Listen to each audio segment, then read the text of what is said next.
अब आपको यह बताएंगे कि क्या सुप्रीम कोर्ट नीट यूजी की परीक्षा को रद्द कर सकता है। ये सारे उन छात्रों की खबर है जो इस परीक्षा से जुड़े हुए हैं, उन परिवारों के बारे में, उन परिवारों को चिंता में डालने वाली खबर है। आज सुप्रीम कोर्ट ने पहली बार इस बात को स्वीकार कर लिया है कि नीट यूजी की परीक्षा का क्वेश्चन पेपर वाकई में लीक हुआ था। सुप्रीम कोर्ट का कहना है अगर इस पेपर लीक में कुछ छात्र शामिल थे तो इस परीक्षा को रद्द नहीं किया जाएगा, लेकिन अगर इस पेपर लीक का दायरा बड़ा है और इसमें कई राज्यों के छात्र शामिल हैं तो इस परीक्षा को रद्द करने के बारे में सोचा जा सकता है। यानी अगर कुछ छोटे मोटे लोग हैं, कम संख्या में अगर छात्र शामिल हैं तो शायद पेपर लीक ना हो, लेकिन अगर ये सबूत आते हैं कि बहुत बड़ी संख्या में और बहुत सारे राज्यों में ये पेपर लीक हुआ है तो फिर इसे रद्द किया जा सकता है। और इसके लिए अदालत ने नेशनल टेस्टिंग एजेंसी और सीबीआई से एक विस्तृत रिपोर्ट मांगी है और एनटीए से 5 सवालों का जवाब तथ्यों के साथ पेश करने के लिए कहा है। क्या सवाल है?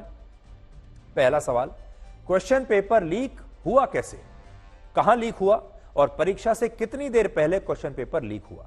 दूसरा सवाल, क्वेश्चन पेपर कौन तैयार करता है, उनकी छपाई कहां होती है और इन क्वेश्चन पेपर्स को परीक्षा केंद्रों तक कैसे पहुंचाया जाता है। तीसरा, एनटीए ने इस बार की परीक्षा के लिए क्वेश्चन पेपर अलग अलग राज्यों और शहरों में किस दिन भेजे थे।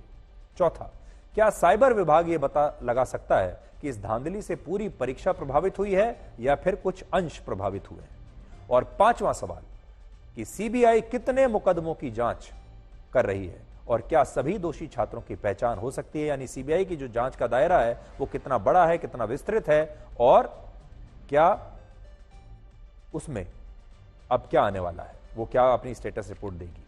और सुप्रीम कोर्ट का यह भी कहना है कि वो ये जानना चाहता है कि इस धांधली का दायरा कितना बड़ा है, क्योंकि उसी आधार पर यह फैसला होगा कि नीट यूजी की परीक्षा रद्द होगी या नहीं होगी।